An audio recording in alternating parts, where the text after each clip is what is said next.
You're not too emotional. You're just human. Hey guys, it's Jen with day 5 of our mental health reset. And today I want to remind you that feeling deeply is not a weakness, okay? If you haven't watched days 1, 2, 3, and 4, go on back and check them out and join me along this journey of healing and rediscovering ourselves and learning to love ourselves, okay? Again, like I said, feeling deeply is not a weakness, okay? It's a sign of strength. When you are able to feel your emotions and deal with them, that is showing the utmost strength. And it might be something that's new for you. It might be something that's scary. And again, my camera is giving me a hard time. It just fell, but we'll carry on.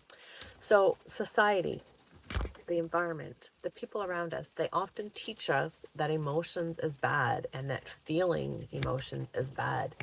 But my friends, emotions is what keeps you alive.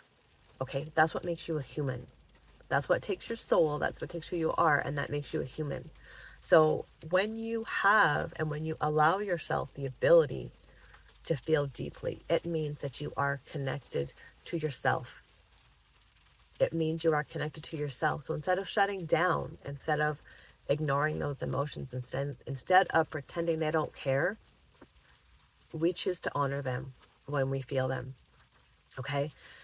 There is absolutely nothing wrong with you if you feel deeply. That's who you are. That is a strength. That is a gift. That means that you allow yourself to feel and heal and let shit go.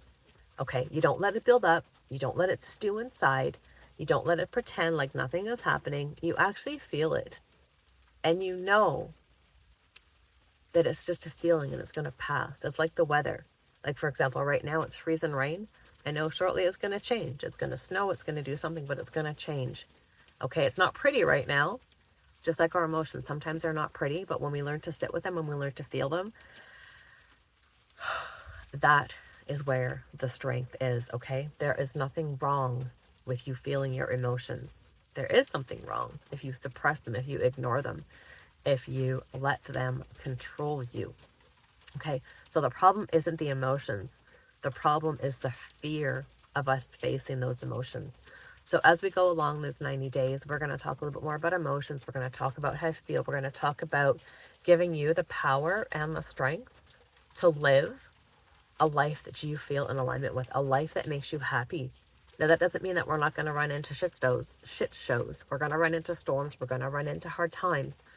But we're going to be able to handle them a whole lot better because we're not going to fear the emotions that come with all those problems, okay? So if you are ready to embrace more of this, to embrace your emotions and fully feel life, fully feel that you are living in alignment with your true authentic self, drop a heart, let me know you're in. Maybe even take it one step further and drop a comment and say, send me the guide. I'll send you a link to a 14-day guide I have, along with some other resources that will help you build your self-confidence and learn to love yourself a little bit more. All right, my friends, see you tomorrow. And if you haven't followed me yet, please do so and check out my other videos. Love you guys.